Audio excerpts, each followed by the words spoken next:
This is Lauren Fogelman at ExpertSportsPerformance.com.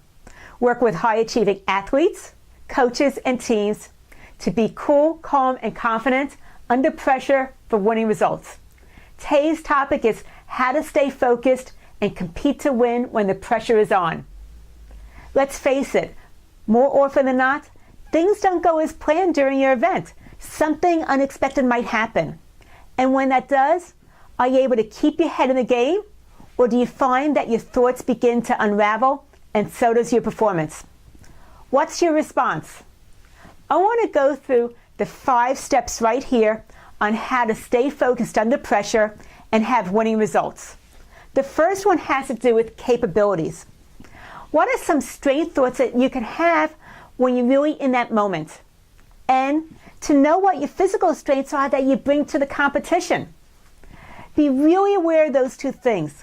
The other things to be aware of is constant. What are the constants in your event? Whether it's distance, whether it is time, whatever it might be, focus on the constants from one event to the next instead of the importance of that particular event that you're in right now. After that is consistent. Consistent is about tuning into the one action that you need to be doing at this moment in time. Not focusing on something in the future and anticipating it, or dwelling on something that already happened and is behind you and you can't do anything about right now. What is it that you can bring to the game right now, here and now, and focus on that? Next, challenge. When you're looking at the competition, don't bring any judgment. Look at them as, okay, that's who they are, but be open-minded, because even though they might have a bigger reputation than you do, they might be having an off day. But if you perceive that they're going to beat you, then you're partly conceding before you even get the event started. So keep an open mind, focus on what you need to be doing and what you're bringing to the game. Once again, know your capabilities and those really positive strength thoughts. And be an open mind as to the competition and how you're going to rise up to the challenge. Afterwards is change. Things don't always go as planned. It's important to adapt as necessary. That means when things shift, go ahead and make some changes in order to course correct, but don't let your confidence or low confidence take over to where all of a sudden you're getting rid of your game plan and how you train to perform because somebody else is doing it a little bit differently. Stick with your game plan, but make those little course corrections and adaptations as necessary, because adapting is really a success quality. And then finally is cool. Stay in the moment, keep your head in the game. And the way to do that is to stay impartial without any judgment about what's going on.